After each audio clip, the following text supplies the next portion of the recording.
Colossenses capítulo 2, versículos de 8 até o versículo de número 23, porque nele nós concentraremos a nossa atenção na noite de hoje.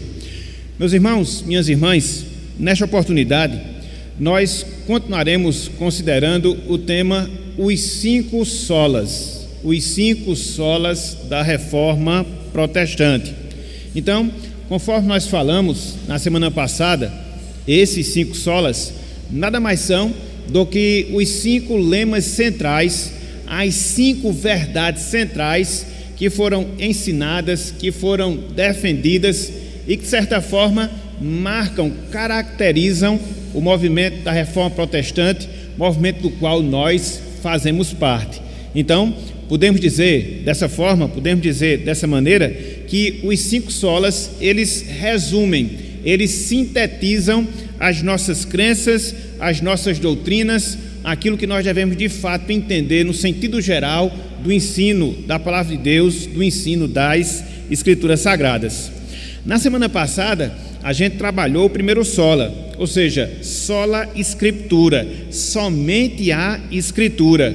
E esse lema, ele diz respeito à crença que nós devemos ter, que a Palavra de Deus, ela é a nossa autoridade única, a Palavra de Deus é a nossa autoridade final, não só em matéria de fé, de crença, mas também em matéria de prática, de ação, de atitude, enquanto cristão aqui neste mundo. E é interessante porque o sola seguinte, que nós iremos trabalhar hoje, ele está diretamente relacionado com o sola Escritura que nós vimos na semana passada. Por quê? Porque o solos Christus, conforme nós anunciamos, ele está diretamente relacionado ao sola Escritura pelo fato de que Cristo, ele é o personagem principal, Cristo, ele é o personagem central das Escrituras Sagradas, de forma que você não pode ler a Bíblia, quer seja o Antigo Testamento como promessa, quer seja o Novo Testamento como realidade, sem que você enxergue Cristo, sem que você enxergue o nosso Salvador. Então, Cristo, ele é o nosso Salvador, Cristo, ele é aquele que nos faz chegar a Deus, que nos faz chegar ao Senhor. É interessante, meus irmãos, é interessante, minhas irmãs, que a Reforma Protestante, ela surgiu também da necessidade de defendermos a suficiência de Cristo. Não só a suficiência de Cristo em relação à nossa salvação, que ela é suficiente para nos salvar, mas também a Reforma Protestante, ela surgiu da necessidade de nós defendermos a suficiência de Cristo em relação à nossa santificação. Então, perceba que de fato Cristo era suficiente, não só porque Ele nos salva, mas Cristo, Ele é suficiente porque também Ele nos santifica, Ele nos separa, nos consagra ao Senhor, nos consagra a Deus. Quando nós olhamos para o passado, até nós detectamos que a Igreja Romana, a Igreja de Roma, ela aceitava Cristo como Salvador. Contudo, meus irmãos, contudo, minhas irmãs, a Igreja Romana, ela criava meios, ela criava caminhos para se chegar a Deus que não era através de Cristo, que não era através do nosso Salvador. Foi por isso que se criou aquilo que comumente nós chamamos de intermediação dos santos. Ou seja, se você recorrer aos santos, se você recorrer aos grandes santos do passado, você pode ter acesso a Deus, você pode ter acesso ao Senhor. Portanto, o somente Cristo, ele acabou sendo uma dessas defesas da Reforma Protestante, contrapondo-se a esse pensamento equivocado, esse pensamento errado, que infelizmente marcava também a Igreja de Roma há 500 anos. Nesse texto, meus irmãos, nesse texto, minhas irmãs, da carta de Paulo aos Colossenses, a gente aprende um pouco acerca da suficiência de Cristo, acerca da suficiência do nosso Salvador. Na verdade, não só nesse trecho de Colossenses capítulo 2, versículos de 8 até o versículo 23, mas toda a carta que Paulo escreve aos Colossenses, ela tem como objetivo, ela tem como finalidade procurar provar, procurar mostrar que de fato Cristo é o bastante, que de fato Cristo ele é o suficiente, não só para a nossa salvação, mas também Cristo, ele é suficiente para a nossa santificação. E por que Paulo ele escreve essa carta aos Colossenses dentro deste objetivo, dentro desta finalidade? Porque, infelizmente, naquela igreja havia uma seita, ou melhor dizendo, havia uma heresia, a chamada heresia de Colossos, que procurava misturar a suficiência de Cristo com outras coisas que não ele mesmo, como meio não só da salvação, mas sobretudo como meio da santificação. Então, o apóstolo Paulo, ele escreve justamente a carta aos Colossenses nesse objetivo: mostrar que Cristo ele é suficiente, mostrar que Cristo ele é o bastante para a nossa salvação e para a nossa santificação, que nós não precisamos de mais nada, que nós não precisamos de mais ninguém para que essas duas realidades elas se concretizem na nossa vida, tanto a salvação e como consequência a nossa santificação. Porque conforme nós falamos, infelizmente havia outros adicionais que alguns da igreja de Colossos queriam colocar na obra de Cristo, tirando assim a sua supremacia, tirando assim a sua suficiência. Então, é por isso, meus irmãos, é por isso, minhas irmãs, que nessa noite, olhando para esse texto que nós temos diante de nós, Colossenses capítulo 2, versículos 8 até o versículo 23, eu queria que nós considerássemos mais esse sola da Reforma Protestante: solus Christus, somente Cristo. Por quê? A exemplo do que acontecia na igreja de Colossos, na Reforma Protestante também surgiram algumas ideias, algumas falsas ideias, sobretudo ensinadas pela igreja romana, que queria adicionar outras coisas à obra, outras coisas à pessoa de Cristo. E aí, nessa noite de hoje, a gente vai procurar fazer esse resgate. Em primeiro lugar, considerando essas fontes de adições quanto à obra e quanto à pessoa de Cristo que havia na igreja de Colossos, a gente vai ver que essas mesmas heresias, esses mesmos erros se fizeram presentes no tempo da Reforma Protestante, e a gente vai observar que hoje ainda esses mesmos equívocos eles se tornam ainda presentes. Daí a necessidade que a gente tem de reafirmar esse lema, reafirmar essa verdade: somente Cristo, solo Cristo, somente Cristo para a nossa salvação, somente Cristo para a nossa santificação. Então, a gente vai procurar dividir o nosso estudo na noite de hoje nesses dois grandes pontos. Em primeiro lugar, a gente vai ver acréscimos à suficiência de Cristo, com base nesse texto aqui de Colossenses. Depois, também com base nesse texto de Colossenses, a gente vai ver algumas razões, alguns motivos pelos quais Cristo ele é suficiente, não só por causa da sua pessoa, mas também por causa da sua obra ou das suas realizações. Então, a gente vai procurar dividir o nosso estudo dentro desses dois pontos, dentro dessas duas verdades, para que assim a gente aprenda mais um sola, conforme nós anunciamos agora há pouco. Então, em primeiro lugar, acréscimos à suficiência de Cristo. Em primeiro lugar, acréscimos à suficiência de Cristo. Conforme nós acabamos de dizer, a igreja de Colossos, meus irmãos, minhas irmãs, enfrentou aquilo que se chamava de heresia de Colossos. A princípio, esse pensamento, que infelizmente ameaçou aquela igreja, ele não negava Cristo, não negava que Cristo era Salvador. Contudo, essa heresia, ela defendia que Cristo ele não era suficiente, totalmente suficiente, quer seja para a nossa salvação, quer seja para a nossa santificação. E aí, segundo essa ideia que nós chamamos de heresia de Colossos, Cristo ele carecia de alguns complementos para que a sua obra de fato fosse suficiente, para que a sua obra de fato fosse o bastante. E quais eram esses acréscimos que já existiam naquele tempo, que de certa forma existiu no período da Reforma Protestante, que de certa forma existe hoje e que de certa forma querem diminuir a suficiência de Cristo? Pelo menos 4. Em primeiro lugar, a filosofia.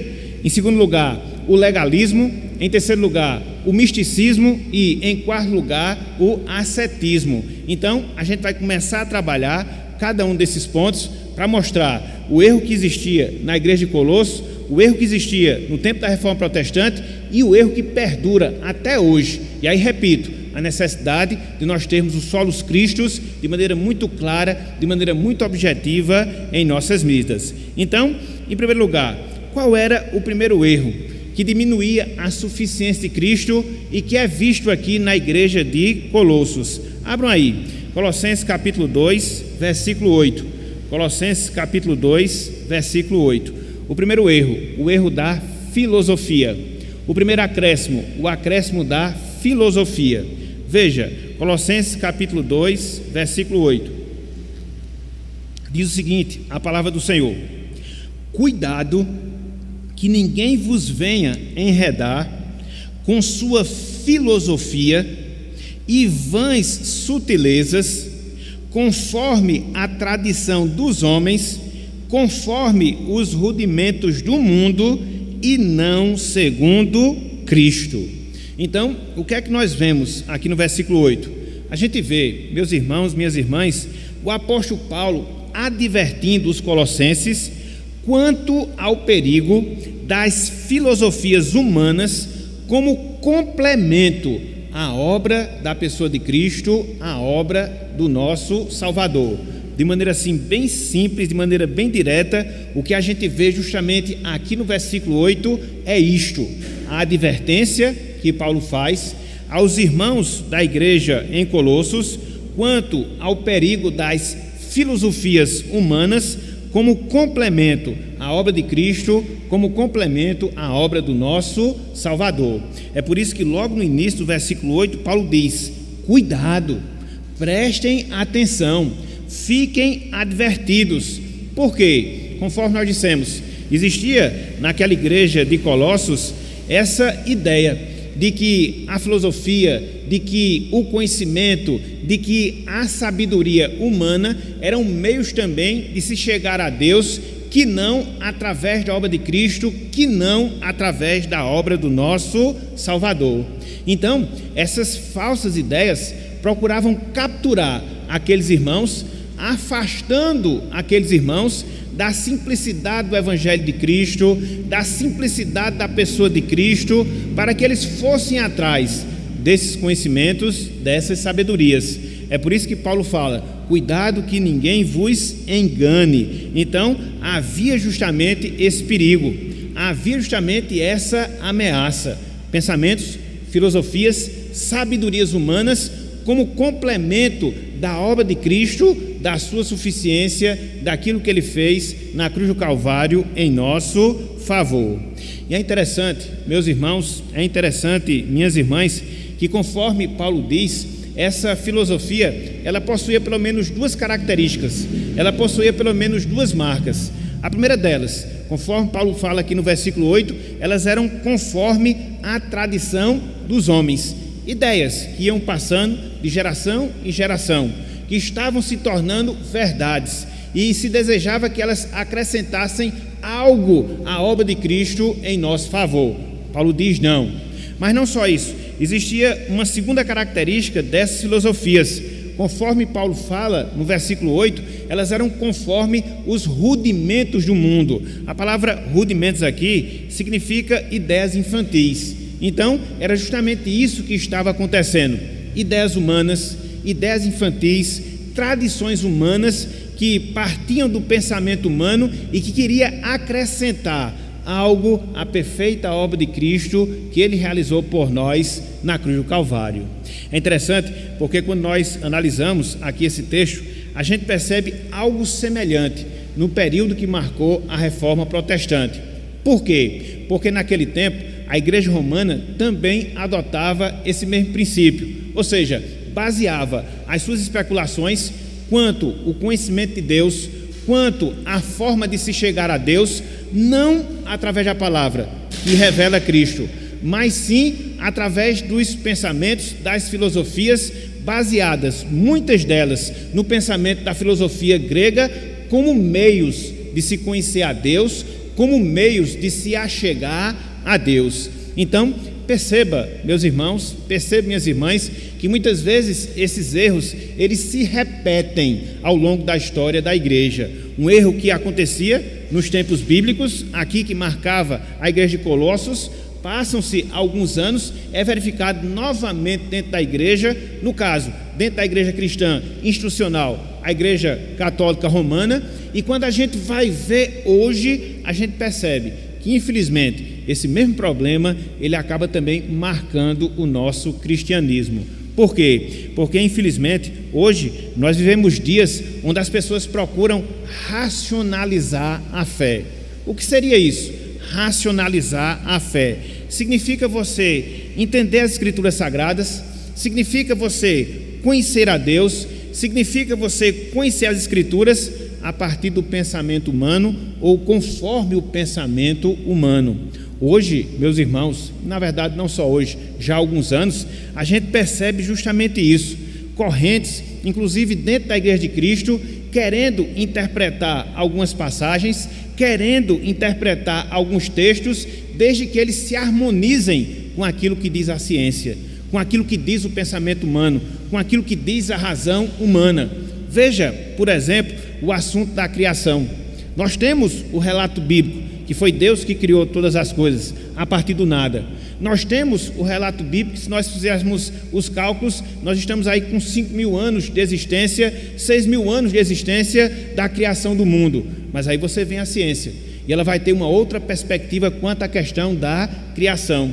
E aí não há aceitação àquilo que diz a palavra, aquilo que diz as Escrituras, e infelizmente, muitos estudiosos da palavra, eles abrem mão da suficiência da Bíblia para harmonizar os conhecimentos bíblicos àquilo que fala a ciência, àquilo que defende a razão humana. Então veja, o mesmo problema que nós constatamos hoje, que se constatava no período da Reforma e que se constatava aqui nos tempos do apóstolo Paulo, a filosofia como complemento à obra de Cristo, desfazendo assim a sua suficiência.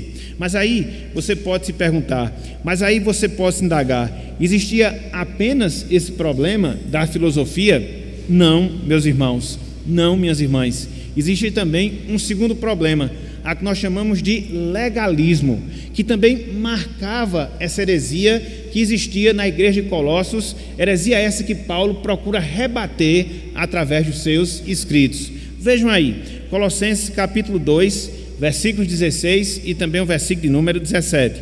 Colossenses 2, versículos 16 e também o versículo de número 17.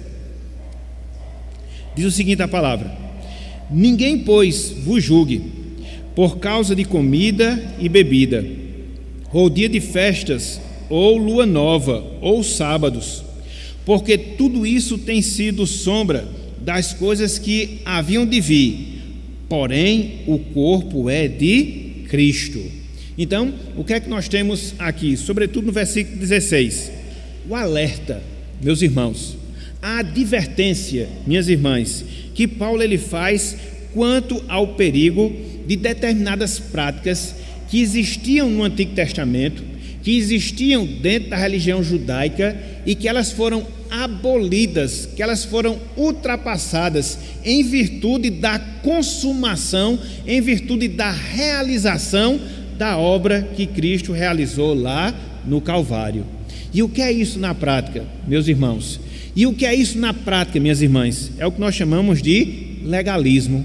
Quando você procura exigir determinadas coisas das pessoas que não encontram base na palavra de Deus, apenas na razão humana ou nas tradições humanas.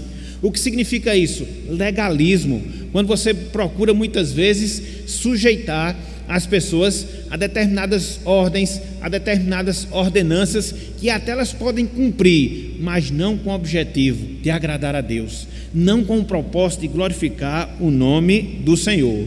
Então, no judaísmo existia isso. Existia algumas festas, sobretudo a festa da Páscoa, sobretudo a festa de Pentecostes, sobretudo a festa dos tabernáculos. No Antigo Testamento havia algumas restrições alimentares que o povo teria que ter, seja em relação aos animais que os judeus consideravam imundos. No Antigo Testamento havia necessidade de se guardar guardar o sábado, o sétimo dia, como sujeição àquilo que Deus determinava, mas todas essas exigências, todas essas observâncias, elas se cumpriram na obra de Cristo que ele realizou na cruz do Calvário. Contudo, alguns falsos mestres na igreja de Colossos não, diziam o contrário. Os cristãos deveriam se sujeitar a essas coisas. Os cristãos deveriam observar esses mandamentos, legalistas na sua essência, legalistas na sua raiz, e queria adicionar, acrescentar esse legalismo à perfeita obra que Cristo realizou lá na cruz do Calvário. Então, esse era o problema na igreja de Colossos. Mas aí você vai para a história e você chega à conclusão que nos tempos da Reforma Protestante acontecia a mesma coisa, acontecia a mesma situação. Por quê? Porque a igreja de Roma, ela estava mergulhada nos legalismos ou no legalismo, exigindo dos seus fiéis determinadas tradições, exigindo dos seus fiéis determinados mandamentos humanos, sem qualquer base bíblica, sem qualquer ensinamento sólido da palavra de Deus, das Escrituras Sagradas, e exigia que os fiéis se sujeitassem a essas coisas como forma de desenvolver a espiritualidade, como forma de desenvolver uma vida de santificação. E aí, quando a gente vai ver esse fato, e aí quando a gente vai ver essa realidade, a gente encontra vários exemplos desse legalismo, vários exemplos desses mandamentos humanos que eram exigidos no tempo da Reforma Protestante e que não encontravam base bíblica, não encontravam base na palavra do Senhor. Existiam as peregrinações que eram exigidas dos fiéis à cidade de Roma. Todo católico ele devia fazer isso, ou pelo menos ele tinha essa obrigação. Existia aquilo que nós chamamos de veneração, as relíquias sagradas. Se dizia que tinha partes da cruz e que as pessoas deveriam venerar, deveriam adorar aqueles objetos ditos sagrados. Existia o uso de vestes clericais, ou seja, as vestes que os sacerdotes usavam, e na verdade, até hoje eles ainda usam dentro das suas tradições. Havia também as confissões auriculares, que até hoje também ainda tem, onde os fiéis se dirigiam para o sacerdote para confessar os seus pecados. Enfim, quando você vai fazer a lista, é uma lista enorme, tão somente de legalismo, mandamentos humanos, sem base bíblica, preceitos humanos, sem nenhum lastro das Escrituras Sagradas. A mesma coisa que existia na igreja de Colossos. E aí você pode perguntar, e hoje é diferente? Não, meus irmãos, não, minhas irmãs, infelizmente não. Por quê? Porque hoje se prega Cristo, mas com determinadas adições que não estão ensinadas na palavra de Deus, adições que não estão prescritas no Evangelho de Cristo. Tanto é que há determinados grupos cristãos que exigem que hoje você ainda tem que guardar o sábado, o sétimo dia. Se você não fizer isso, se você não sujeitar esse mandamento, você não é uma pessoa salva, você não é uma pessoa redimida. Na verdade, esse grupo, ele atrela a salvação à observância do sábado, do sétimo dia. O que é isso? É legalismo, sem base bíblica, sem confirmação da Escritura Sagrada. Mas não só isso, existem determinados grupos religiosos que proíbem o uso de determinados alimentos, que fazem determinadas coisas que não estão ensinadas na palavra de Deus, que não estão ensinadas na palavra do Senhor. Exemplos de legalismos que nós encontramos ainda hoje na igreja de Cristo, que querem somar, que querem adicionar algo à perfeita obra do nosso Salvador. Então, veja, de um lado você encontra o quê? As filosofias. De outro lado você encontra o quê? O legalismo. Mas não só isso, havia também na igreja de Colosso um outro problema que queria suplementar ou complementar a obra de Cristo. E qual problema era esse? Era aquilo que nós chamamos de misticismo. Aquilo que nós chamamos de misticismo. Vejam aí, versículo 18, Colossenses capítulo 2, versículo 18. Colossenses capítulo 2, versículo 18. Diz o seguinte, a palavra do Senhor: ninguém se faça árbitro contra vós outros, pretextando humildade, veja, e culto dos anjos, baseando-se em visões, enfatuado, sem motivo algum, na sua mente carnal. Então, qual é a advertência que Paulo está fazendo aqui? A advertência contra experiências sobrenaturais que não têm base bíblica, que não têm base nas Escrituras Sagradas. E o que é isso? Isso é o que nós chamamos de misticismo. No caso dos irmãos da igreja de Colosso, ou no caso da igreja de Colosso, havia justamente isso. Alguns que ensinavam a necessidade que os cristãos deveriam ter, além da obra de Cristo, de visões angelicais, visões sobrenaturais, ter alguma experiência mística, para que através dessa experiência eles pudessem se achegar a Deus, para que através dessas experiências eles pudessem se achegar ao Senhor. Então, é adicionar Cristo às experiências. Um outro problema que a gente vê aqui nessa igreja. Mas aí você percebe que não era um problema isolado. Quando você vai para a história, você percebe que existia também isso no período da igreja ou no período da Reforma Protestante. Por quê? Porque os nossos irmãos no passado, eles se depararam também com um grupo chamado de os entusiastas, que eram pessoas que davam vazão muito às experiências místicas, às experiências sobrenaturais, a parte da palavra de Deus, a parte das Escrituras Sagradas, e que colocava nessas experiências um meio através do qual elas pudessem chegar a um nível mais alto de espiritualidade, a um nível mais alto de comunhão com Deus, de comunhão com o Senhor. Então, era o mesmo problema que existia na igreja de Colossos, esse misticismo, como nós gostamos de falar, experiências sobrenaturais, sem que haja base bíblica, sem que haja base nas Escrituras Sagradas. E hoje, meus irmãos, e hoje, minhas irmãs, será que nós vivemos uma situação diferente? Não, muito pelo contrário.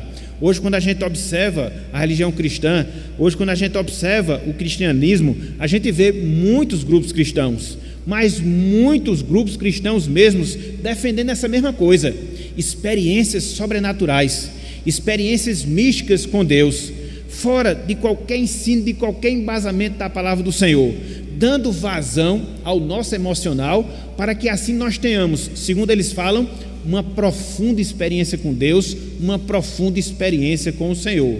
É o que a gente vê, meus irmãos, é o que a gente vê, minhas irmãs, quer seja nas igrejas pentecostais, quer seja nas igrejas neopentecostais, esse mesmo apelo por essa espiritualidade, baseada em experiência, baseada em visões, baseada em coisas que não estão sendo ensinadas na palavra do Senhor.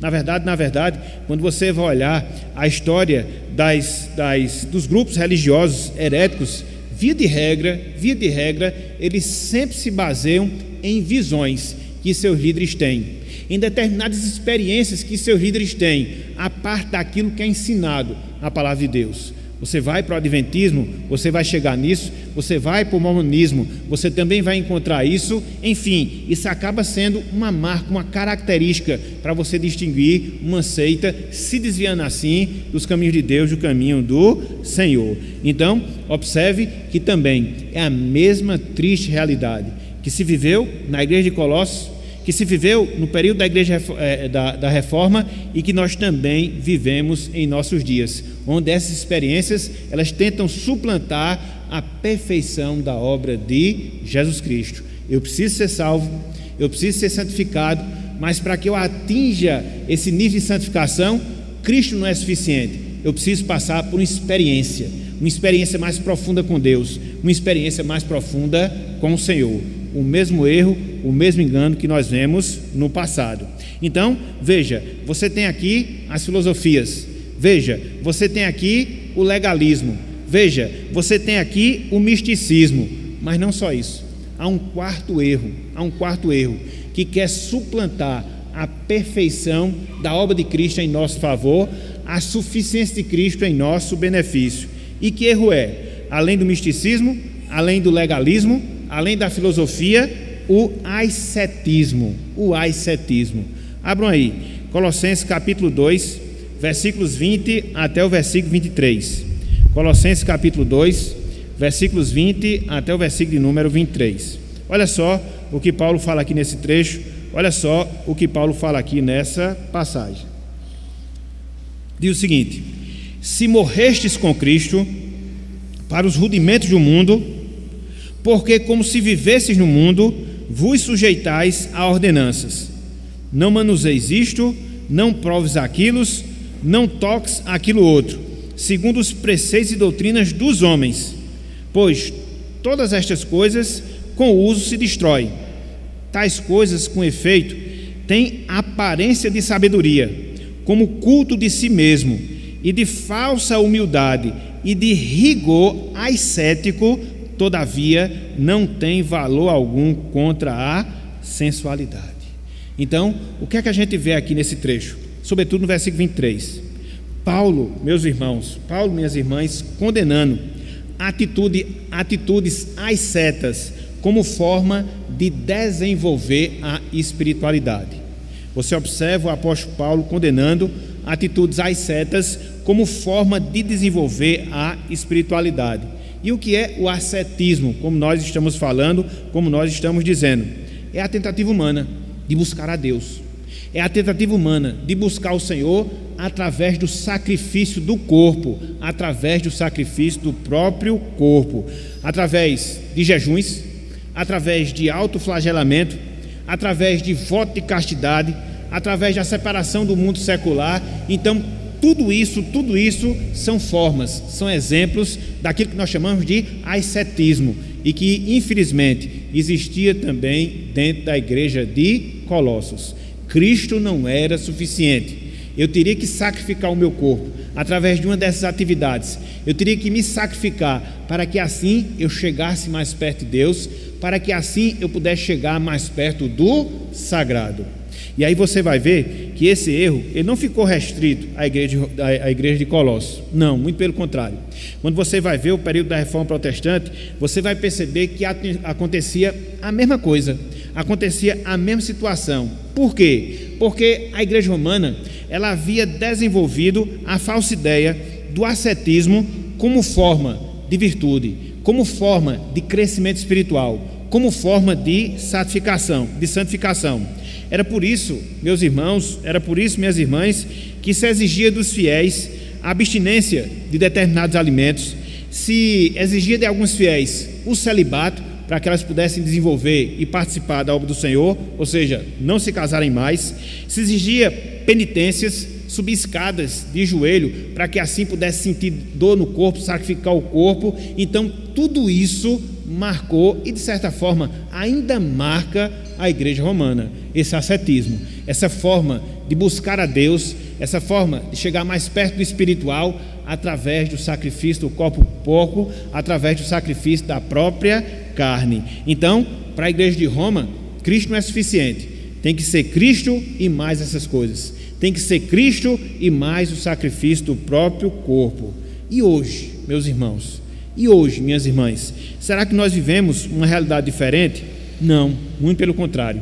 Infelizmente, há determinados grupos religiosos, infelizmente, há determinados grupos ditos cristãos que ensinam essa mesma coisa, a necessidade de jejuns para garantir determinadas bênçãos, a necessidade de se determinar a forma como se veste, a forma como se maqueia, quando há essa permissão, e outras coisas mais, modelando assim a vida das pessoas através desses sacrifícios. Então, até hoje, a gente observa esse mesmo princípio, esse mesmo comportamento, querendo complementar algo à obra de Cristo em nosso favor, a obra de Cristo na cruz do Calvário. E conforme nós estamos tratando, o problema do ascetismo.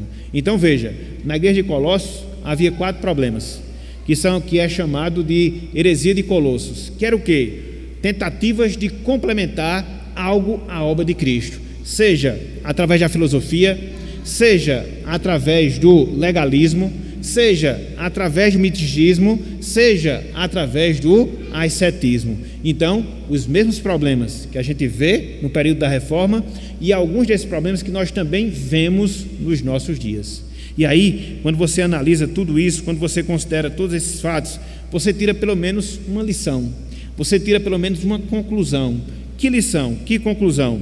Nós não temos, meus irmãos, minhas irmãs, heresias ou problemas novos. Não.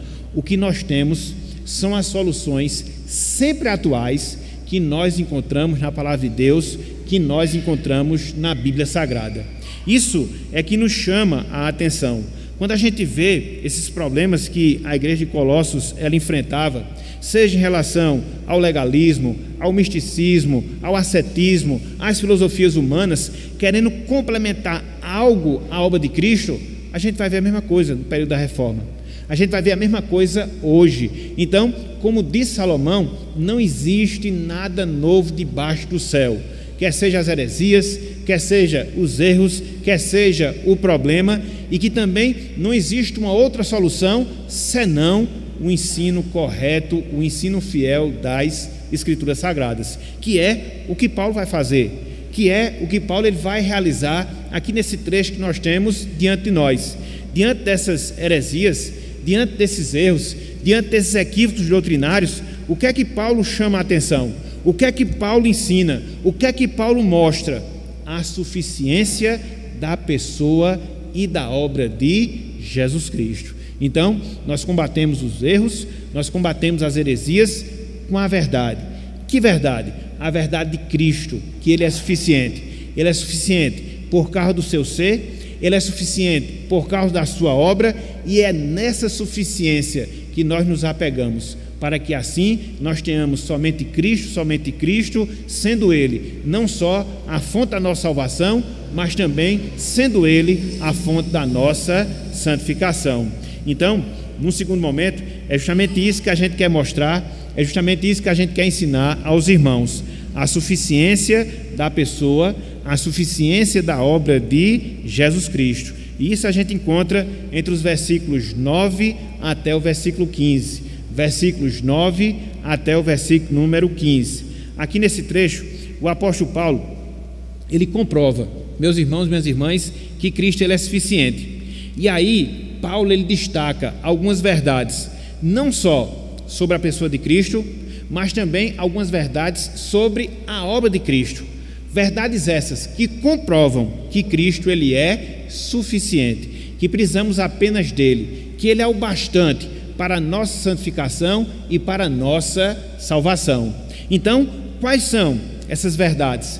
Quais são essas afirmações que Paulo aqui faz? Primeira delas, afirmações sobre a pessoa de Cristo. Primeira delas, afirmações sobre a pessoa de Cristo. Paulo ele fala pelo menos 3 coisas acerca de Cristo, que faz dele a pessoa suficiente, o Salvador suficiente para nós. Em primeiro lugar, Paulo ele diz que em Cristo habita toda a plenitude de Deus.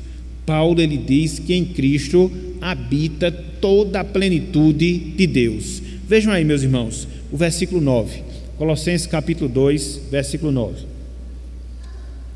Ele diz o seguinte, olha só: porquanto nele, e se você pegar o finalzinho do versículo 8, você vai observar que ele estava falando de Jesus Cristo. Então Paulo diz: porquanto nele, em Cristo, veja, habita corporalmente toda a plenitude da divindade. Então, o que é que Paulo aqui diz? Ele diz que Deus, ele se fez morar no homem através de Jesus Cristo. Deus, ele se fez morar no homem através de Jesus Cristo. Essa palavra habitar, que Paulo usa aqui no versículo 9, literalmente falando, significa morar permanentemente. É isso que nós encontramos na encarnação do Salvador. É isso que nós encontramos na encarnação de Jesus Cristo, o Deus Todo-Poderoso, transcendente, que está acima de tudo, que está acima de todo, tomou a forma humana, se encarnou, de sorte que quando ele esteve entre nós, foi o próprio Deus que aqui esteve. Não era uma visão de Deus, não era uma ilusão de Deus, não, era o próprio Deus encarnado, vivendo entre nós. Este foi e este é Jesus Cristo. Então, por isso é que ele é suficiente. Por quê? Porque, em primeiro lugar, em sua pessoa habita corporalmente a divindade. Deus se encarnou na pessoa de Jesus Cristo, o próprio Deus, o próprio Senhor. Mas não só isso. No versículo 10, Paulo ele diz que Cristo ele é a fonte de toda a vida espiritual. No versículo 10, Paulo ele diz que Cristo ele é a fonte de toda a vida espiritual. Veja o que ele fala aí. Versículo 10. Também nele em quem? Em Cristo, estais aperfeiçoados.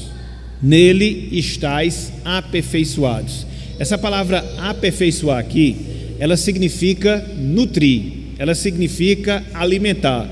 Ela foge um pouco do significado que nós temos em nossas traduções, mas originalmente ela significa isso. Então, a partir desse fato, a partir dessa verdade, o que é que Paulo está dizendo? Que em Cristo nós somos alimentados espiritualmente. Nós fomos regenerados, passamos a ter vida espiritual, e essa vida espiritual, oriunda da nossa salvação, ela é sustentada, ela é mantida, ela é alimentada pela pessoa de Jesus Cristo. É interessante porque nesse próprio versículo 10, Paulo ele fala que Cristo é o cabeça. E há no nosso organismo, nosso organismo humano, uma glândula na nossa mente, na nossa cabeça, melhor dizendo, que é responsável justamente pela alimentação do nosso corpo, no seu sentido físico.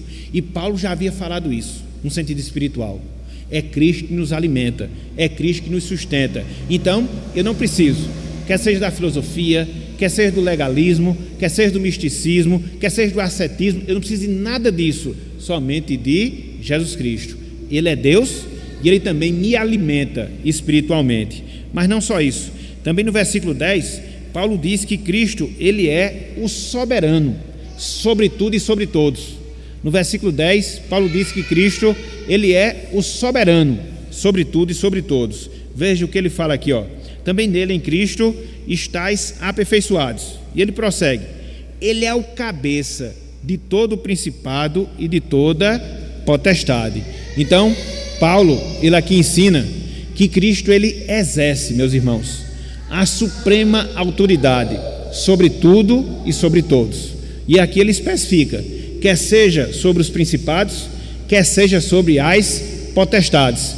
Aqui, principados e potestades indica o mundo espiritual, o mundo angelical, quer seja dos anjos bons, quer seja dos anjos maus. Então, Cristo, ele é superior.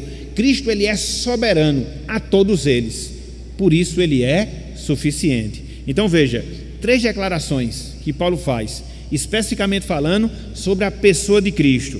Em Cristo habita a plenitude da divindade, em Cristo nós temos nutrição espiritual, e Cristo ele é soberano sobre tudo e sobre todos, por isso ele é suficiente. Contudo, o apóstolo Paulo, ele não afirma apenas verdades relacionadas à pessoa de Cristo. O apóstolo Paulo, a fim de mostrar a sua suficiência, ele também faz afirmações acerca da obra de Cristo, daquilo que ele fez, daquilo que ele realizou. E são pelo menos 5 afirmações que Paulo faz aqui nesse trecho. Em primeiro lugar, o apóstolo Paulo diz que Cristo, ele nos transformou espiritualmente. Em primeiro lugar, o apóstolo Paulo diz que Cristo, ele nos transformou espiritualmente. Vejam aí, versículo 11, Colossenses capítulo 2, versículo 11, ele diz, nele, em Cristo, também fostes circuncidados, não por intermédio de mãos, mas no despojamento do corpo da carne, que é a circuncisão de Cristo. Então Paulo fala aqui da circuncisão de Cristo. E o que é que isso traz à nossa mente? O que é que isso traz à nossa memória? A circuncisão que existiu no Antigo Testamento. A cerimônia, o ritual que era aplicado aos filhos machos no Antigo Testamento, onde se removia uma parte da sua carne no seu órgão genital. E é interessante porque, espiritualmente falando, foi isso que Cristo fez. Ele tirou de nós a nossa carne pecaminosa, uma vez que nós estávamos mortos em delitos e pecados, e ele nos introduziu ao seu povo, assim como a circuncisão no Antigo Testamento introduzia as pessoas dentro da aliança, dentro do judaísmo.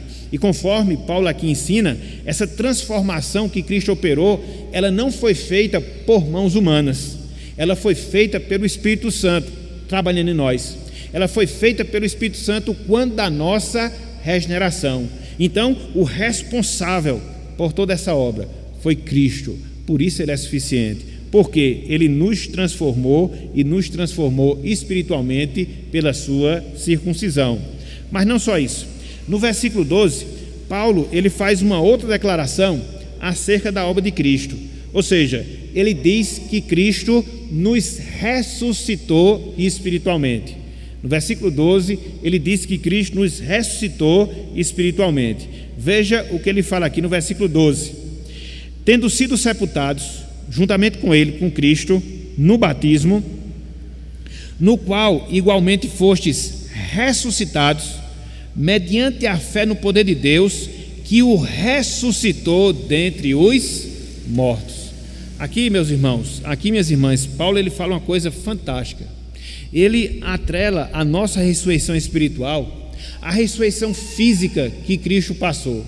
E todos nós sabemos a sequência daquilo que se deu na pessoa de Cristo. Ele morre pelos nossos pecados na sexta-feira, ele ressuscita no primeiro dia da semana, e quando Cristo ele ressuscita dos mortos no primeiro dia da semana, ele dá essa declaração, que Deus aceitou seu sacrifício e que agora nós fomos perdoados dos nossos pecados. Por isso, isso é indicação. Por isso, isso é uma comprovação do fato de que nós fomos em Cristo ressuscitados espiritualmente, através da ação do Espírito Santo em nós, através da sua transformação. Então, a ressurreição espiritual que se deu em nós, a ressurreição espiritual que se deu na nossa vida, ela só foi possível a partir da ressurreição de Cristo. Se ele não tivesse ressuscitado no primeiro dia da semana, mostrando a tudo e a todos que o perdão dos nossos pecados ele foi obtido, nós não poderíamos experimentar a nossa ressurreição espiritual. Então é justamente isto que o apóstolo Paulo ele fala aqui. Cristo ele nos ressuscitou espiritualmente. Mas não só isso. No versículo 13, o apóstolo Paulo mostra que Cristo nos perdoou completamente. Cristo ele nos perdoou completamente. Veja o que nos diz aqui o versículo 13, Colossenses capítulo 2, versículo 13. Ele diz: e a vós outros, que estáveis mortos pelas vossas transgressões e pela incircuncisão da vossa carne, veja, vos deu vida juntamente com ele, perdoando todos os nossos delitos. Isto Cristo fez por nós, e todos nós já sabemos. Isto ele fez por nós quando esteve ali morrendo, sendo encravado na cruz do Calvário. Ele nos perdoou de todas as nossas transgressões, ele nos perdoou de todos os nossos pecados. Por isso Paulo ele reafirma a suficiência de Cristo no perdão que ele, Cristo, adquiriu por todos nós. Mas não só isso, num sentido mais específico, não só isso, num sentido mais aprofundado, Cristo, através do seu sacrifício, ele cancelou, meus irmãos, ele cancelou, minhas irmãs, a dívida que nós tínhamos perante a sua lei, perante a lei do Senhor. Veja aí, versículo 14. Veja aí, versículo 14. Colossenses 2,14. Paulo diz: tendo cancelado o escrito de dívida que era contra nós e que constava de ordenanças, o qual nos era prejudicial, removeu inteiramente, encravando na cruz. O que é que a lei nos faz, meus irmãos? Ela nos torna devedores diante de Deus, diante do Senhor, porque a lei diz: faça isso, não faça aquilo, faça isso, não faça aquilo, e na medida que nós descumprimos essa lei, nós nos tornamos devedores dela, e como consequência, como é que nós vamos pagar essa dívida? Através da nossa morte, através da nossa condenação. É por isso que Paulo fala lá em Romanos 6,23 que o salário do pecado é a morte. Mas aqui o apóstolo Paulo diz que Cristo ele cancelou a dívida que nós tínhamos em relação a essa lei, e ele cancelou quando ele se cravou no Calvário e morreu no Calvário pelos nossos pecados. É interessante nós chamarmos a atenção para o significado da palavra removeu, que o apóstolo Paulo fala aqui, para o significado da palavra cancelado, que o apóstolo Paulo ele fala aqui no versículo 14. Dizia respeito ao registro de dívidas que as pessoas faziam nos tempos do Antigo Testamento. nos tempos do Novo Testamento, melhor dizendo, e que essas dívidas elas eram registradas nas paredes dos estabelecimentos comerciais. Então, quando a pessoa tinha uma dívida, ela ficava ali inscrita. Quando a pessoa chegava para pagar aquela dívida, ela era apagada, ela era cancelada. Então, Paulo disse que foi justamente isto que Cristo fez quando ele morreu na cruz do Calvário. Todas as dívidas que nós tínhamos quanto à sua lei, todas as nossas desobediências, todas as nossas transgressões, elas foram quitadas na pessoa de Jesus Cristo. Então, Paulo também faz menção dessa quarta obra que Cristo ele realizou e realizou por nós, ou seja, cancelou a nossa dívida perante a sua lei, perante a lei de Deus. E por fim, no versículo 15, Paulo diz que Cristo ele triunfou sobre o reino das trevas. Paulo diz que Cristo ele triunfou sobre o reino das trevas. Veja aí, versículo 15, Colossenses capítulo 2, versículo 15. Ele fala: e despojando os principados e as potestades, publicamente os expôs ao desprezo, triunfando deles na cruz. Aqui foi uma outra consequência. Aqui foi uma outra obra que Cristo realizou. Ele triunfou sobre os poderes espirituais do mal, principados e potestades, o inimigo das nossas almas, o diabo. E ele fez quando isso? Quando ele morreu no Calvário, e assim obteve o perdão pelos nossos pecados. É bem interessante, meus irmãos, é bem interessante, minhas irmãs, que o apóstolo Paulo, quando ele escreve aqui esse texto, ele tem em mente algo que acontecia corriqueiramente no seu período ou no seu tempo, que era o quê? A vitória ou o triunfo dos vencidos sobre os vencedores. Então, quando existiam as guerras nos tempos do Novo Testamento, sobretudo pelo Império Romano, quando eles venciam um determinado povo, quando eles venciam um determinado exército, ele despojava as armas e as roupas de guerra do exército vencido, para humilhá-los. Então Paulo ele traz isso à sua mente quando ele escreve essas palavras, para mostrar que foi essa mesma humilhação que Cristo impôs às trevas, ao diabo, quando ele morreu pelos nossos pecados na cruz do Calvário. Então Paulo ele tem essa visão quanto ao triunfo de Cristo quando ele morreu por nós lá na cruz do Calvário.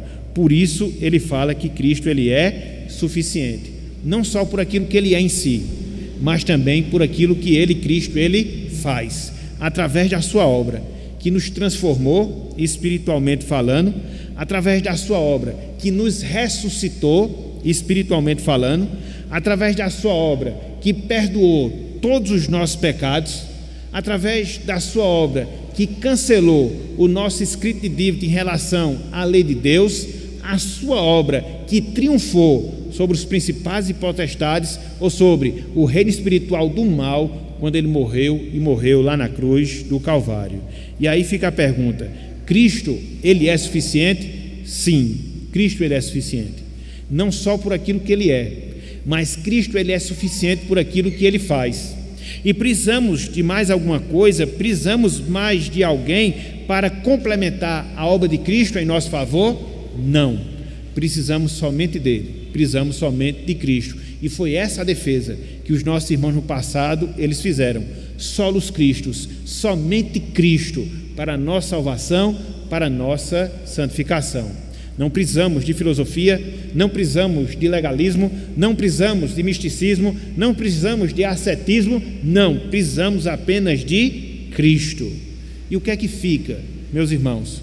O que é que fica, minhas irmãs, de aplicação para nós, quando nós entendemos todos esses fatos, quando nós entendemos todas essas verdades? Pelo menos uma, que nós devemos buscar cada vez mais esse Cristo, que nós devemos pregar cada vez mais esse Cristo, porque Ele é suficiente para a nossa salvação e santificação, e Ele também é suficiente para a salvação do perdido. Então, enquanto cristãos, nós precisamos fazer isso, seguir no caminho dos reformadores e trazer Cristo para a nossa vida, buscá-lo através da sua palavra, buscá-lo através da oração, buscá-lo através dos sacramentos, para que cada vez mais Cristo ele esteja presente na nossa vida, para que cada vez mais Cristo ele habite ricamente em nossas vidas.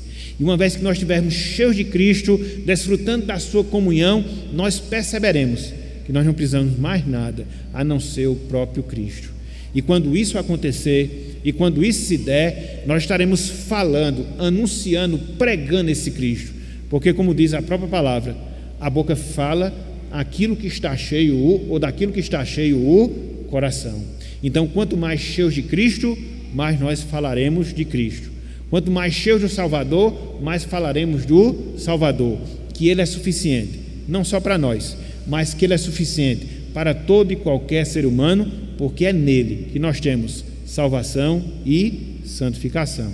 Então, essa foi a segunda defesa, esse foi o segundo lema que os nossos irmãos no passado, eles defenderam: somente Cristo, somente Cristo, somente Cristo, para a nossa salvação e para a nossa santificação. Então, que Deus, meus irmãos, que Deus, minhas irmãs, nos abençoe e que Ele possa estar aplicando essa verdade em nossas vidas, em nossos corações. Amém.